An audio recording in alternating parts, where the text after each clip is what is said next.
we're going to be talking about the 7 elements of a connected conversation. So what really, again, we're giving a definition that all of us can find ourselves in and relate to, and then have a common shared language amongst this community. And then of course, beyond, if you want to share this with your family or whatnot, that we can really understand, like, is this really a connected conversation? Because if it doesn't have all these 7 elements, then there might be something missing and it might not be as connected as it could be.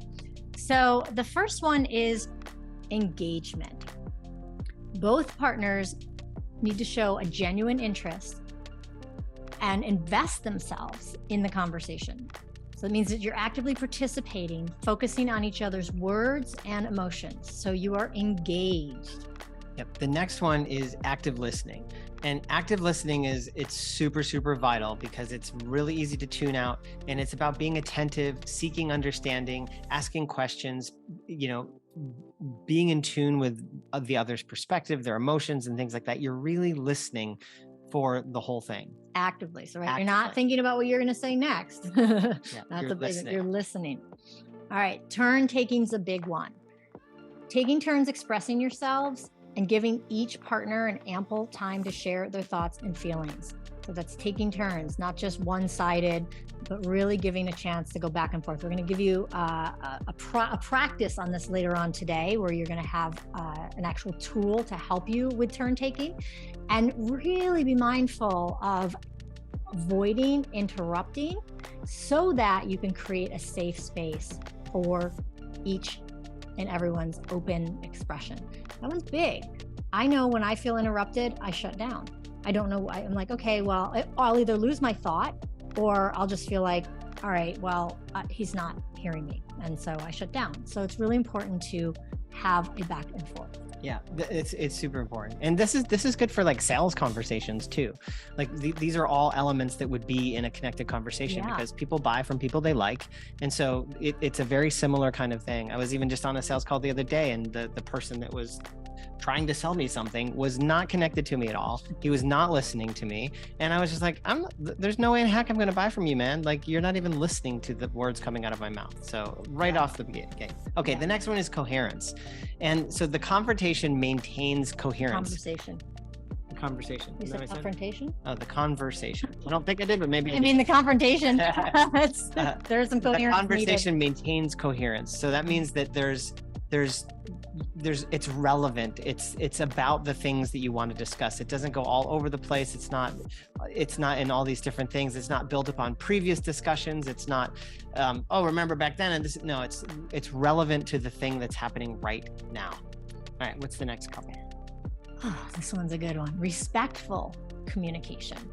Right? So you can have all that, but then just be jabbing at each other.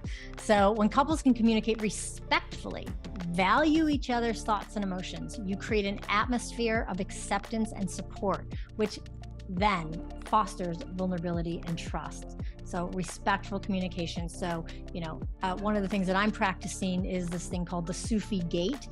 If anyone knows the Sufi gate, put it in the chat. But the Sufi gate is it kind? Is it needed? Is it helpful? Is it true?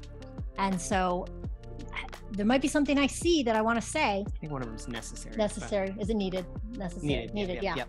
Right. And so that's been my filter lately, is to really understand how I can be more respectful in how I speak, if I even choose to speak at all.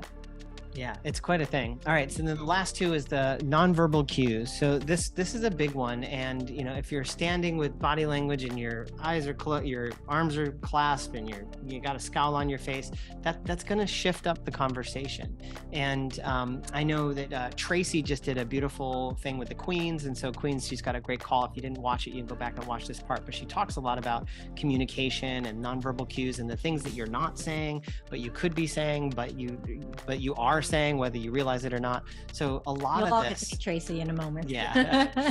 But a lot of this, the physical presence, the nonverbal cues. Yeah. And then the last one is clear communication.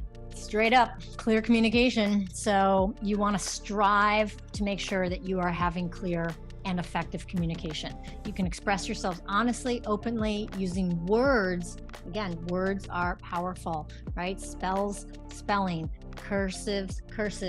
Words have very powerful meanings and energies behind them. So using words that are clear, understandable, that promote clarity, and can help avoid misunderstanding. So it does slow things down. In order to have a connected conversation and have all 7 of these elements, it requires you to be in a mindful space.